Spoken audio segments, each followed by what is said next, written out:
Hi friends, എല്ലാവർക്കും let's learn civil engineering class റൂമിൻ്റെ പുതിയൊരു വീഡിയോയിലേക്ക് സ്വാഗതം. അസിസ്റ്റന്റ് എഞ്ചിനീയറുടെ 7ാമത്തെ വീഡിയോ ആണ് നമ്മൾ ചെയ്യുന്നത്. അപ്പോൾ ഈ ക്വസ്റ്റ്യൻസ് എടുത്തിട്ടുള്ളത് 2015 നടന്ന അസിസ്റ്റന്റ് എഞ്ചിനീയറുടെ എക്സാമിൽ നിന്നുള്ള ക്വസ്റ്റ്യൻസ് ആണ്. അപ്പോൾ നമുക്ക് ആ ചോദ്യം ഏതാണെന്ന് നോക്കാം. അതിനു മുമ്പ് എല്ലാവരും ഈ ചാനൽ സബ്സ്ക്രൈബ് ചെയ്യുക. ഇതുപോലത്തെ വീഡിയോസിൻ്റെ നോട്ടിഫിക്കേഷൻ ലഭിക്കാൻ വേണ്ടിയിട്ട് ബെൽ ബട്ടൺ ക്ലിക്ക് ചെയ്യുക. അപ്പോൾ നമുക്ക് ഇന്നത്തെ 1ാമത്തെ ചോദ്യം ഏതാണെന്ന് നോക്കാം. The most chemically active concrete aggregate are from. നമ്മൾ കോൺക്രീറ്റിന് അഗ്രിഗേറ്റ് ഉപയോഗിക്കുന്ന സമയത്ത് ആ അഗ്രിഗേറ്റിൽ ഏറ്റവും കെമിക്കലി ആക്റ്റീവ് ആയിട്ടുള്ള അഗ്രിഗേറ്റ് ഏത് റോക്കിൽ നിന്നുള്ളതാണ് എന്നുള്ളതാണ് ചോദ്യം. നമുക്കറിയാം, നമ്മളൊരു കോൺക്രീറ്റിന്റെ മാസ് കൺസിഡർ ചെയ്യുമ്പോൾ ആ കോൺക്രീറ്റ് ഒരിക്കലും എന്ത് ചെയ്യാൻ പാടില്ല, തമ്മിൽ റിയാക്ട് ചെയ്യാൻ പാടില്ല എന്നാണ് നമ്മൾ പറയാറുള്ളത്. സിമെന്റ് ആണെന്നുണ്ടെങ്കിലും സാൻഡ് ആണെങ്കിലും അതേപോലെ തന്നെ കോഴ്സ് അഗ്രിഗേറ്റ് ആണെന്നുണ്ടെങ്കിലും ഇതെല്ലാം ഇനേർട്ട് മെറ്റീരിയൽസ് ആയിരിക്കണം. അതായത് റിയാക്ഷൻസ് തമ്മിൽ നടക്കാൻ പാടില്ലാത്ത മെറ്റീരിയലിനെയാണ് ഇനേർട്ട് മെറ്റീരിയൽ എന്ന് പറയാം. എന്തുകൊണ്ടാണ് അങ്ങനെ പറയാനുള്ള കാരണം എന്ന് വെച്ച് കഴിഞ്ഞാൽ, സിമെന്റ് തന്നെ തമ്മിൽ റിയാക്ട് ചെയ്ത് കഴിഞ്ഞാൽ അത് എങ്ങനെയാണ് ബിഹേവ് ചെയ്യുന്നത് എന്ന് നമുക്ക് പ്രെഡിക്റ്റ് ചെയ്യാൻ കഴിയില്ല. സോ അതുകൊണ്ട് തന്നെ നമ്മളൊരു കോൺക്രീറ്റിന് വേണ്ടി ഉപയോഗിക്കുന്ന എല്ലാ മെറ്റീരിയൽസും ഇനേർട്ട് ആയിട്ടുള്ള മെറ്റീരിയൽ ആയിരിക്കണം. എന്നാൽ നമ്മൾ താഴെ കൊടുത്തിട്ടുള്ള റോക്കുകളിൽ നിന്ന് ഏതോ ഒരു റോക്ക് മാത്രം നമ്മൾ എടുക്കുകയാണെന്നുണ്ടെങ്കിൽ അതിൽ ആ റോക്ക് എന്ത് ചെയ്യും, കെമിക്കലി ആക്റ്റീവ് ആവും. അത് സിമെന്റുമായിട്ട് റിയാക്ട് ചെയ്യുകയും അത് ഒരു ബിഹേവിയർ ചേഞ്ച് ഉണ്ടാവുകയും ചെയ്യും. അപ്പം അങ്ങനെ ആ ഏത് റോക്കിൽ നിന്നുള്ള അഗ്രിഗേറ്റ് എടുത്താലാണ് കോൺക്രീറ്റിൽ റിയാക്ഷൻ നടക്കുക എന്നുള്ളതാണ് ഇവിടുത്തെ ചോദ്യം. അപ്പം ഇതിൻ്റെ ആൻസർ എന്ന് പറയുന്നത് എന്താണ്? ഇഗ്നിയസ് റോക്കാണ്. ഇഗ്നിയസ് റോക്കിന്റെ പ്രത്യേകത എന്താണെന്ന് വെച്ച് കഴിഞ്ഞാൽ, ഇഗ്നിയസ് റോക്ക് നമുക്കറിയാം, ഇഗ്നിയസ് റോക്ക് എന്ന് പറഞ്ഞു കഴിഞ്ഞാൽ മോൾട്ടൺ ലാവ പുറത്തു വന്നിട്ടാണ് എന്ത് ചെയ്യുന്നത്, ഇഗ്നിയസ് റോക്ക് ഉണ്ടാവുന്നത്. അപ്പൊ ഇഗ്നിയസ് റോക്ക് എന്ത് ചെയ്യും, ആൽക്കലി, സിമെന്റിലുള്ള ആൽക്കലി ആയിട്ട് റിയാക്ട് ചെയ്യും. അങ്ങനെ റിയാക്ട് ചെയ്ത് കഴിഞ്ഞാൽ സ്വാഭാവികമായിട്ടും എന്തായി, അവിടെ ഒരു കെമിക്കൽ റിയാക്ഷൻ ഉണ്ടായി. നമ്മൾ സാധാരണയായിട്ട് നമ്മളൊരു കോൺക്രീറ്റിന്റെ മെറ്റീരിയലിന്റെ ബിഹേവിയർ ആയിട്ട് പറയുന്നത് ഇനേർട്ട് മെറ്റീരിയൽ എന്നുള്ള കൺസെപ്റ്റ് എന്ത് ചെയ്തു, അവിടെ ചേഞ്ച് ചെയ്തു. അപ്പോൾ ഇഗ്നിയസ് റോക്കിൽ നിന്നുള്ള അഗ്രിഗേറ്റ്സ് ആണ് നമ്മൾ ഉപയോഗിക്കുന്നത് എന്നുണ്ടെങ്കിൽ അത് കോൺക്രീറ്റിൽ എന്തായിരിക്കും, കെമിക്കലി ആക്റ്റീവ് ആയിട്ടുള്ള അഗ്രിഗേറ്റ് ആയിരിക്കും. അപ്പൊ ഇതിന്റെ ആൻസർ എന്ന് പറയുന്നത് ഇഗ്നിയസ് റോക്കാണ്. ഇനി 2ാമത്തെ ക്വസ്റ്റ്യൻ നോക്കാം. The common sugar added to concrete. Common sugar added to concrete, നമ്മൾ സാധാരണയായിട്ട് ഉപയോഗിക്കുന്ന ഷുഗർ കോൺക്രീറ്റുമായിട്ട് ആഡ് ചെയ്ത് കഴിഞ്ഞാൽ എന്താണ് സംഭവിക്കുക എന്നുള്ളതാണ് ചോദ്യം. ഓക്കെ, കോമൺ ഷുഗർ കോൺക്രീറ്റുമായിട്ട് ആഡ് ചെയ്ത് കഴിഞ്ഞാൽ ഇറ്റ് റിട്ടാർഡ്സ് ദ സെറ്റിംഗ്. കോൺക്രീറ്റിന്റെ സെറ്റിങ്ങിനെ എന്ത് ചെയ്യും, അത് റിട്ടാർഡ് ചെയ്യും. ഇനി 3ാമത്തെ ക്വസ്റ്റ്യൻ നോക്കാം. Air permeability test is done to measure. Air permeability test നമ്മൾ സിമെന്റിന് വേണ്ടി ചെയ്യുന്ന ഒരു ടെസ്റ്റാണ്. അത് എന്തിനു വേണ്ടി, എന്ത് മെഷർ ചെയ്യാൻ വേണ്ടിയിട്ടാണ് നമ്മൾ എയർ പെർമിയബിലിറ്റി ടെസ്റ്റ് ചെയ്യുക എന്നുള്ളതാണ് ചോദ്യം. അപ്പോൾ എയർ പെർമിയബിലിറ്റി ടെസ്റ്റ് നമ്മൾ ചെയ്യുന്നത് സിമെന്റിന്റെ ഫൈനസ് കണ്ടുപിടിക്കാൻ വേണ്ടിയിട്ടാണ്. നമുക്കറിയാം, സിമെന്റിന്റെ ഫൈനസ് കണ്ടുപിടിക്കാൻ വേണ്ടി നമ്മൾ ചെയ്യുന്ന മറ്റൊരു ടെസ്റ്റാണ് സീവ് അനാലിസിസ് എന്നുള്ളത്. ആ സീവ് അനാലിസിസ് പോലെ തന്നെ മറ്റൊരു ടെസ്റ്റാണ് എന്ത്, എയർ പെർമിയബിലിറ്റി ടെസ്റ്റ്. ഈ എയർ പെർമിയബിലിറ്റി ടെസ്റ്റിന്റെ പ്രത്യേകത എന്താണെന്ന് വെച്ച് കഴിഞ്ഞാൽ, ഒരു സർട്ടൺ ക്വാണ്ടിറ്റി ഓഫ് എയർ എന്ത് ചെയ്യും, ഒരു സിമെന്റിന്റെ ബെഡിലേക്ക് നമ്മൾ കൊടുക്കുകയാണ് ചെയ്യുക. എന്നിട്ട് എത്രത്തോളം സിമെന്റ് ഫൈനസ് ആണ് എന്നറിയാൻ വേണ്ടിയിട്ട് ആ പ്രിപ്പയർഡ് ബെഡിലൂടെ എത്ര എയർ കടന്നു പോകുന്നുണ്ട് എന്നുള്ളതിന്റെ മെഷർമെന്റ് എടുത്തുകൊണ്ടാണ് സിമെന്റിന്റെ ഫൈനസ് എന്ത് ചെയ്യുന്നത്, നമ്മൾ കണ്ടുപിടിക്കുന്നത്. നമുക്കറിയാം, ഒരു സിമെന്റ് കൂടുതൽ ഫൈനർ ആണ് എന്നുണ്ടെങ്കിൽ അതിനെന്ത് ചെയ്യും, കൂടുതൽ സർഫസ് ഏരിയ ഉണ്ടാവും. സോ അത് ആ ഒരു കൺസെപ്റ്റ് വെച്ചുകൊണ്ടാണ് എന്ത് ചെയ്യുന്നത്, എയർ പെർമിയബിലിറ്റി ടെസ്റ്റ് നമ്മൾ കണ്ടക്ട് ചെയ്യുന്നത്. സിമെന്റിന്റെ ഫൈനസ് ഇവിടെ നമ്മൾ കണ്ടുപിടിക്കുന്നത് സെന്റിമീറ്റർ സ്ക്വയർ പെർ ഗ്രാം എന്നുള്ള കണക്കിലാണ്. ഒരു ഗ്രാമിൽ എത്ര സെന്റിമീറ്റർ സ്ക്വയർ ഏരിയ ഉണ്ട് എന്നുള്ള ഒരു മെഷർമെന്റ് ആണ് നമ്മൾ എന്ത് ചെയ്യുന്നത്, എയർ പെർമിയബിലിറ്റി ടെസ്റ്റിലൂടെ സിമെന്റിന്റെ ഫൈനസ് കണ്ടുപിടിക്കുന്നത്. ഇനി 4ാമത്തെ ക്വസ്റ്റ്യൻ നോക്കാം. ASCU, അസ്കു ഈസ് എന്താണ്?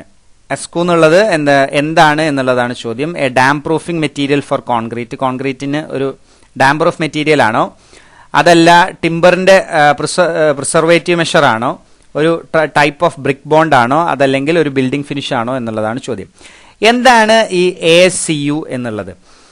ASCU എന്ന് പറഞ്ഞു കഴിഞ്ഞാൽ അതൊരു ടൈപ്പ് ഓഫ് ടിമ്പർ പ്രിസർവേറ്റീവ് ആണ്. ടിമ്പർ പ്രിസർവേറ്റീവ് എന്ന് പറഞ്ഞു കഴിഞ്ഞാൽ ടിമ്പർ ലോങ് ലാസ്റ്റ് ചെയ്യാൻ വേണ്ടിയിട്ട്, ഒരുപാട് കാലം നിലനിൽക്കാൻ വേണ്ടിയിട്ട് നമ്മൾ ടിമ്പറിൽ കൊടുക്കുന്ന ഒരു കോട്ടിംഗ് ആണ് ശരിക്ക് അസ്കു എന്നുള്ളത്. കൂടുതൽ കാലം നിലനിൽക്കാൻ വേണ്ടിയിട്ടാണ് നമ്മൾ എന്ത് ചെയ്യുന്നത്, പ്രിസർവേറ്റീവ്സ് കൊടുക്കുന്നത്. ഇവിടെ ടിമ്പറും ഇതേപോലെ തന്നെ നമ്മൾ ഈ അസ്കു എന്ന് പറഞ്ഞ കോട്ടിങ് പ്രൊവൈഡ് ചെയ്യുമ്പോൾ ആ ടിമ്പറിന് എന്തുണ്ടാവും, കൂടുതൽ കാലം നിലനിൽക്കാൻ പറ്റും, അല്ലെങ്കിൽ അതിന്റെ ലൈഫ് കൂടുതൽ എക്സ്റ്റെൻഡ് ചെയ്യാൻ പറ്റും.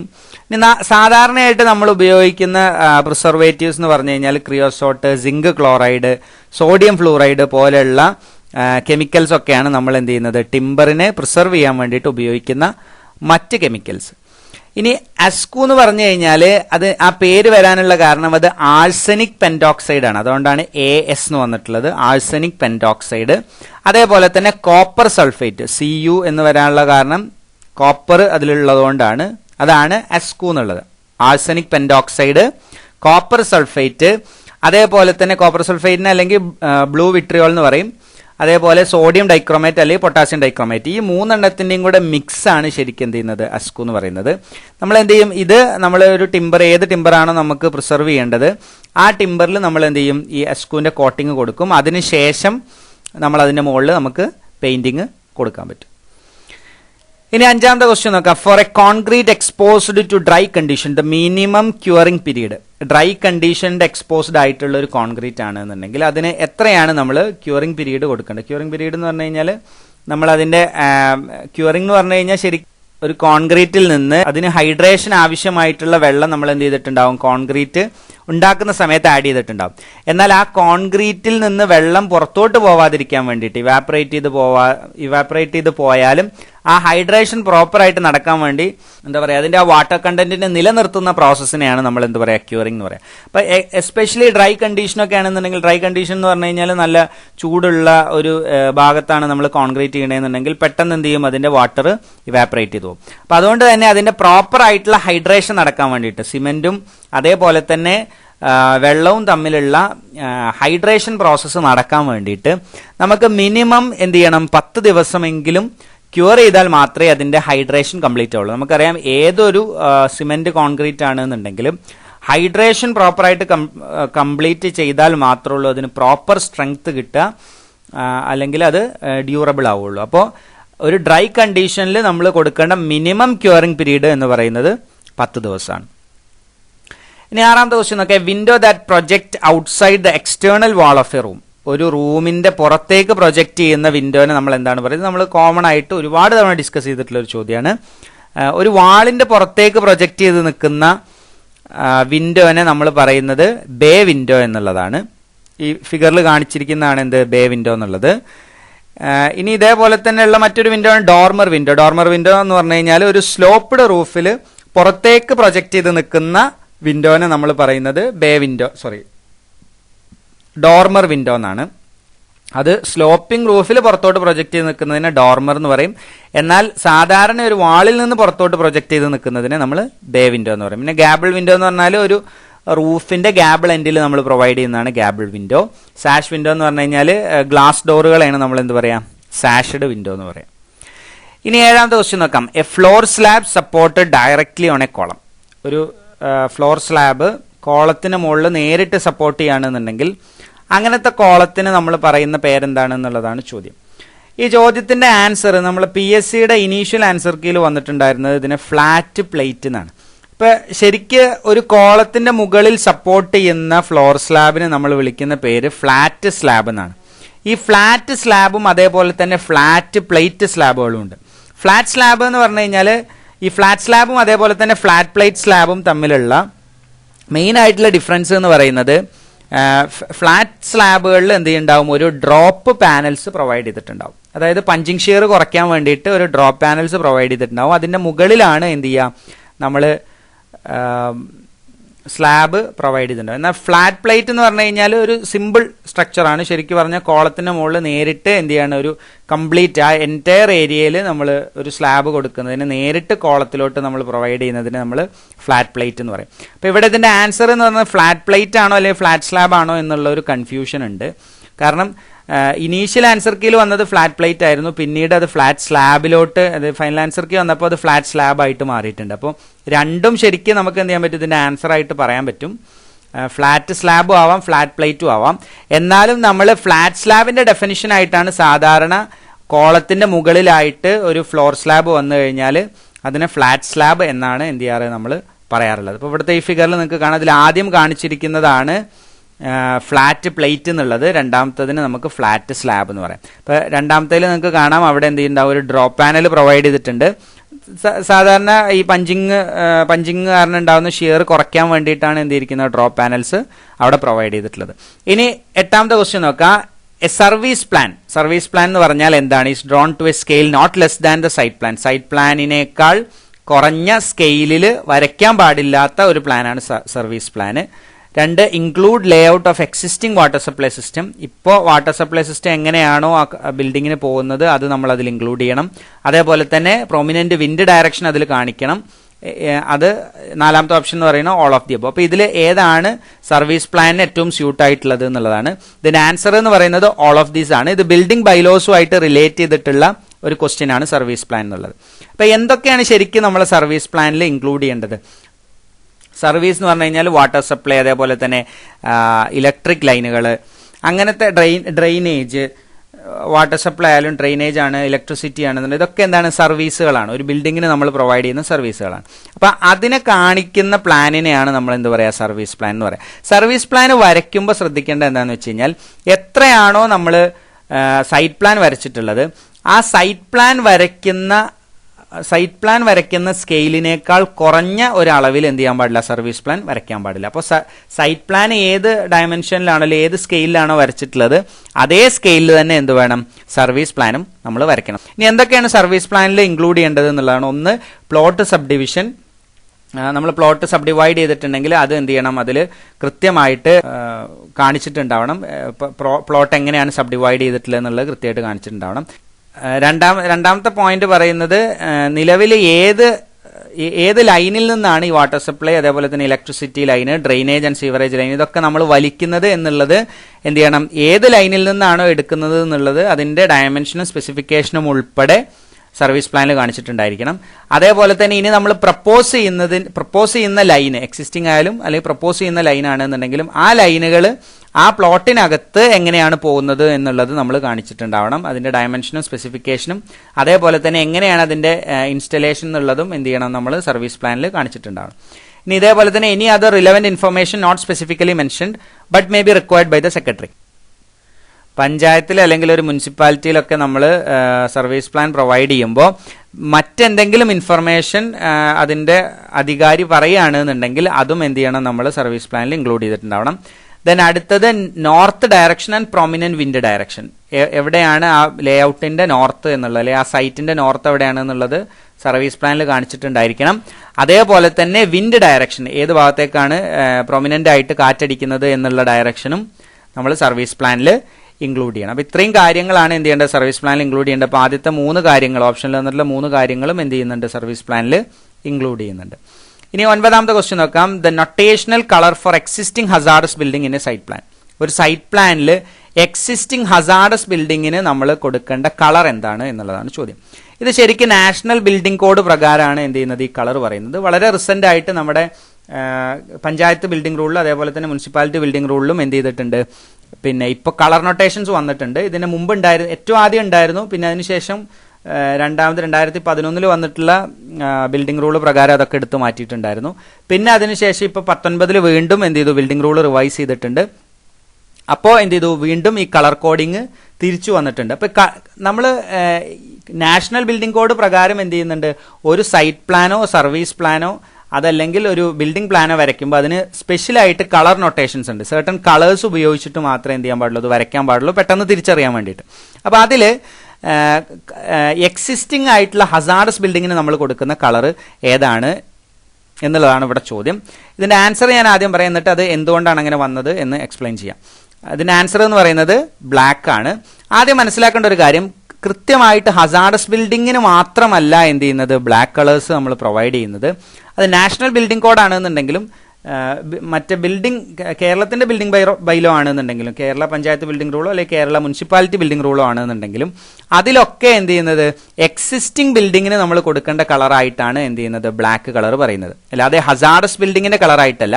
അപ്പൊ ഈ ക്വസ്റ്റ്യൻ ശരിക്കും കൺഫ്യൂഷൻ ഉണ്ടാക്കാൻ വേണ്ടിയിട്ട് നമ്മളോട് ചോദിച്ചിട്ടുള്ള ഒരു ചോദ്യമാണ്. ശരിക്കും ഏതൊരു എക്സിസ്റ്റിംഗ് ബിൽഡിങ്ങിനും, അത് ഹസാർഡസ് ആയിക്കോട്ടെ അതല്ലെങ്കിൽ എഡ്യൂക്കേഷണൽ ആയിക്കോട്ടെ ഇൻസ്റ്റിറ്റ്യൂഷണൽ ആയിക്കോട്ടെ ഏത് ഒക്കുപ്പൻസി ആണെന്നുണ്ടെങ്കിലും എക്സിസ്റ്റിംഗ് ബിൽഡിംഗ് ആണ് എന്നുണ്ടെങ്കിൽ നമ്മൾ അതിന് ഉപയോഗിക്കുന്ന കളർ എന്ന് പറയുന്നത് ബ്ലാക്ക് കളറാണ്. ഇവിടെ നിങ്ങൾക്ക് ഈ ടേബിളിൽ കാണാം ബിൽഡിംഗ് എക്സിസ്റ്റിംഗ് ആണെന്നുണ്ടെങ്കിൽ ബ്ലാക്ക് ഔട്ട്ലൈൻ കൊടുക്കണം എന്നാണ് കളർ നൊട്ടേഷൻ ഉള്ളത്. എക്സിസ്റ്റിംഗ് ബിൽഡിംഗ് ആണെങ്കിൽ അതിന് ബ്ലാക്ക് ഔട്ട്ലൈൻ കൊടുക്കണം എന്നുള്ളതാണ്. അപ്പോൾ എക്സിസ്റ്റിംഗ് ബിൽഡിംഗ് ഏതോ ഹസാർഡസ് തന്നെ ആവണമെന്നില്ല, എഡ്യൂക്കേഷണൽ ഇൻസ്റ്റിറ്റ്യൂഷനിലൊക്കെ ആവാം. അപ്പോൾ ഇവിടെ ഹസാർഡസ് എടുത്ത് തരുമ്പോൾ നമുക്ക് ചിലപ്പോൾ കൺഫ്യൂഷൻ ഉണ്ടാവും, ഹസാർഡസിന് ഇനി വേറെ കളർ ഉണ്ടോ എന്നുള്ള ഒരു കൺഫ്യൂഷൻ ഉണ്ടാക്കാൻ വേണ്ടിയിട്ടാണ് എന്തിരിക്കുന്നത് ഇങ്ങനൊരു ക്വസ്റ്റ്യൻ ചോദിച്ചിട്ടുള്ളത്. അപ്പോൾ ഇനി എങ്ങനെയാണ് നമ്മൾ ആ കളറിംഗ് കോഡ് ഒന്ന് ഓർത്ത് വെക്കുക. ഇത് പഞ്ചായത്ത് ബിൽഡിംഗ് റൂള് അല്ലെങ്കിൽ മുനിസിപ്പാലിറ്റി ബിൽഡിംഗ് റൂള് പ്രകാരമാണ്. കേരള പഞ്ചായത്ത് ബിൽഡിംഗ് റൂള് അല്ലെങ്കിൽ കേരള മുനിസിപ്പാലിറ്റി ബിൽഡിംഗ് റൂള് പ്രകാരമാണ് എന്തിരിക്കുന്നത് ഈ ടാബ്ലർ കോഡ് അവിടെ കൊടുത്തിട്ടുള്ളത്. ഇതേപോലെ തന്നെയാണ് നാഷണൽ ബിൽഡിംഗ് കോഡിലുള്ള കളർ കോഡിംഗ് ഉള്ളത്. ചെറിയ വ്യത്യാസം മാത്രമേ ഉള്ളൂ. എക്സിസ്റ്റിംഗ് സ്ട്രീറ്റിന് അതേപോലെ തന്നെ പ്രപ്പോസ്ഡ് സ്ട്രീറ്റിന് പഞ്ചായത്ത് ബിൽഡിംഗ് റൂളിൽ ഇപ്പോൾ ഈ ടേബിളിൽ കാണിച്ചിരിക്കുന്ന ബ്രൗൺ ലൈൻ അല്ലെങ്കിൽ ബ്രൗൺ ഡോട്ടഡ് ലൈൻ ആയിട്ടാണ് കൊടുത്തിട്ടുള്ളത്. എക്സിസ്റ്റിംഗ് ആണെങ്കിൽ ബ്രൗൺ ലൈനും പ്രപ്പോസ്ഡ് ആണെന്നുണ്ടെങ്കിൽ ബ്രൗൺ ഡോട്ടഡ് ലൈനും ആണ് കാണിച്ചിട്ടുള്ളത്. നാഷണൽ ബിൽഡിംഗ് കോഡിൽ അത് ഗ്രീൻ കളറാണ്. ഓക്കെ, അതാണ് ഇവിടെ വ്യത്യാസം. അവിടെ നാഷണൽ ബിൽഡിംഗ് കോഡിൽ ഇലക്ട്രിക് ലൈന് പ്രത്യേകിച്ച് കളറൊന്നും പറയുന്നില്ല, പക്ഷേ ഇവിടെ എന്ത് ചെയ്യുന്നുണ്ട്, ഇലക്ട്രിക് ലൈന് ഗ്രീൻ കളർ പറയുന്നുണ്ട്. അതാണ് നാഷണൽ ബിൽഡിംഗ് കോഡും അതേപോലെ തന്നെ ഈ ബിൽഡിംഗ് ബൈലോ കേരള ബിൽഡിംഗ് ബൈലോയും പ്രകാരമുള്ള വ്യത്യാസം എന്ന് മനസ്സിലാക്കി വെക്കുക. ഇപ്പോൾ പ്ലോട്ട് ലൈൻ ആണെന്നുണ്ടെങ്കിൽ തിക്ക് ബ്ലാക്ക് ലൈൻ കൊടുക്കുക. സ്ട്രീറ്റ് ലൈൻ ആണെന്നുണ്ടെങ്കിൽ എക്സിസ്റ്റിംഗ് സ്ട്രീറ്റ് ലൈന് നമ്മൾ ബ്രൗൺ ലൈൻ കൊടുക്കും. അത് നാഷണൽ ബിൽഡിംഗ് കോഡിലാണെന്നുണ്ടെങ്കിൽ ഗ്രീൻ ലൈൻ കൊടുക്കും.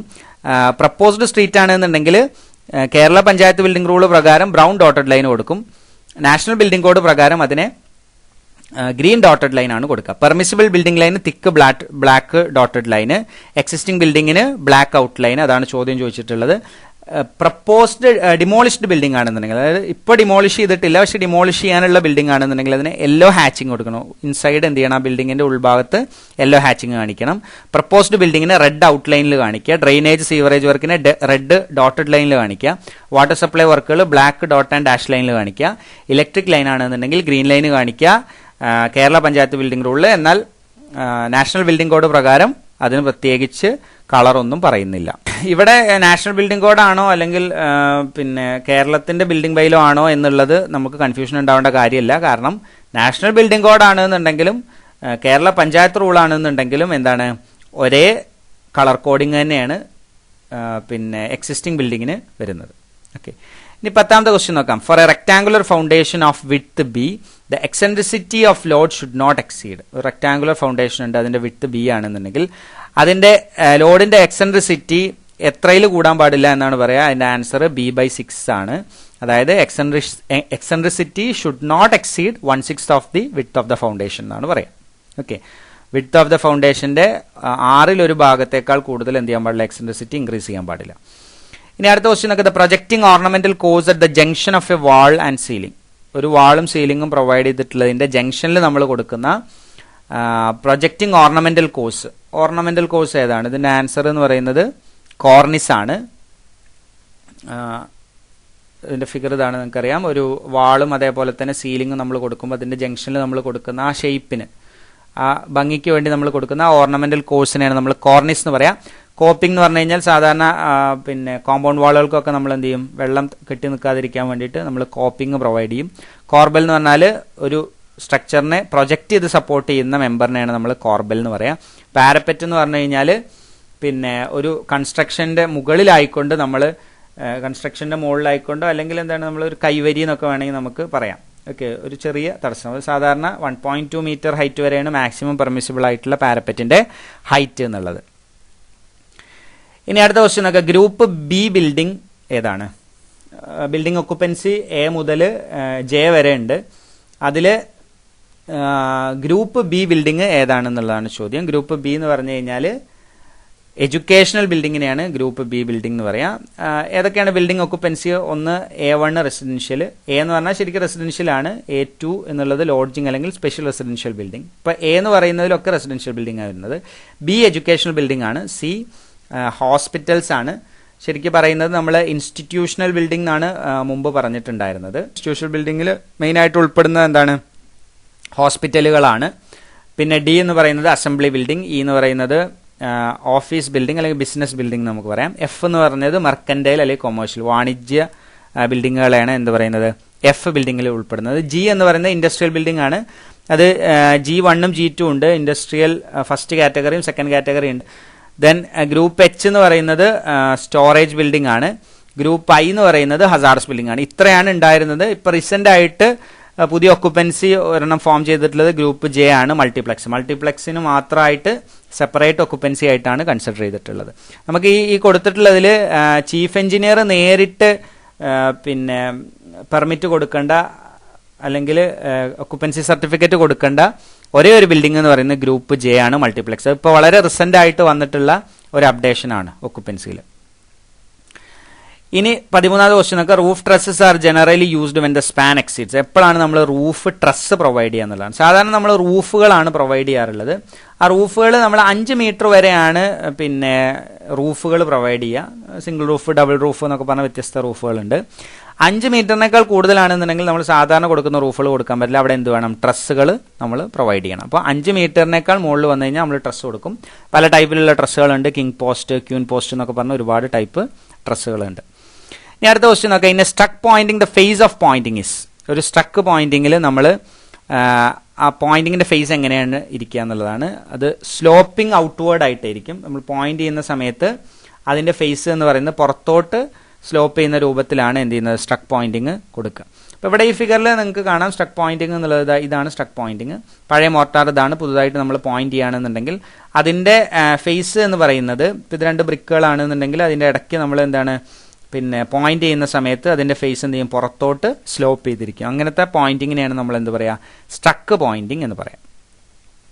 ഇനി 15ാമത്തെ ക്വസ്റ്റ്യൻ നോക്കുക. The minimum period before striking soffit formwork to slab. ഒരു സ്ലാബിന് നമ്മൾ എന്ത് ചെയ്യണം? അല്ലെങ്കിൽ സ്ലാബിന്റെ സോഫിറ്റിന് നമ്മൾ ഒരു ഫോം വർക്ക് പ്രൊവൈഡ് ചെയ്തിട്ടുണ്ടെങ്കിൽ എത്ര പീരീഡാണ് നമ്മൾ അത് കൊടുക്കുക എന്നുള്ളതാണ് ചോദ്യം. ഇതിന്റെ ആൻസർ എന്ന് പറയുന്നത് മിനിമം 3 ദിവസമെങ്കിലും എന്ത് ചെയ്യണം? ഒരു സ്ലാബുകൾക്കുള്ള ഫോം വർക്ക് നമ്മൾ നിലനിർത്തണം.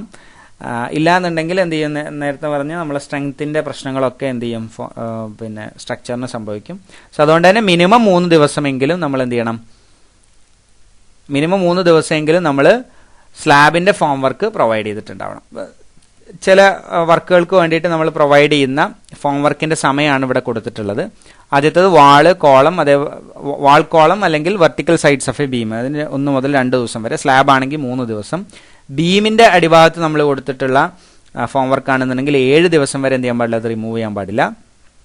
ഇനി സ്ലാബുകൾ തന്നെ 4.5 മീറ്റർ വരെ ആണെന്നുണ്ടെങ്കിൽ for slab spanning up to 4.5 metre ആണ് എന്നുണ്ടെങ്കിൽ 7 ഡേയ്സ് ആണ്. ഇവിടെ റിമൂവൽ ഓഫ് പ്രോപ്സ് ആണ് പറയുന്നത്. പ്രോപ്സ് എന്ന് പറഞ്ഞാൽ അതിന്റെ ആ സപ്പോർട്ടാണ്. ഫോം വർക്ക് സൈഡ് ഫോം വർക്കുകളൊക്കെ നമുക്ക് റിമൂവ് ചെയ്യാം 3 ദിവസം കൊണ്ട്. പക്ഷെ അതിന്റെ പ്രോപ്പുകൾ എന്ത് ചെയ്യാൻ പാടില്ല? 4.5 മീറ്റർ വരെ ഉള്ളതാണെന്നുണ്ടെങ്കിൽ 7 ദിവസം വരെ എന്ത് ചെയ്യണം? ഫോം വർക്ക് നിലനിർത്തണം, അല്ലെങ്കിൽ പ്രോപ്സ് നിലനിർത്തണം. 4.5 മീറ്ററിനേക്കാൾ മുകളിലുള്ള സ്ലാബ് ആണെന്നുണ്ടെങ്കിൽ 14 ദിവസം വരെ എന്ത് ചെയ്യണം? അത് നിലനിർത്തണം. ഇതേപോലെ തന്നെ ബീമിനും ആർച്ചിനും ഒക്കെ ആണെന്നുണ്ടെങ്കിൽ 6 മീറ്റർ വരെ ആണെങ്കിൽ 14 ദിവസം വരെ പ്രോപ്സ് നിലനിർത്തുക. അതേപോലെ തന്നെ 6 മീറ്ററിനേക്കാൾ മുകളിലാണെന്നുണ്ടെങ്കിൽ 21 ദിവസം വരെ എന്ത് ചെയ്യണം? അതിന്റെ സപ്പോർട്ട് നിലനിർത്തണം എന്നാണ് റൂള് പ്രകാരം പറയുന്നത്. ഓക്കെ, അപ്പോൾ ഈ ഭാഗം മനസ്സിലായി എന്ന് വിചാരിക്കുന്നു. Thank you for watching the video.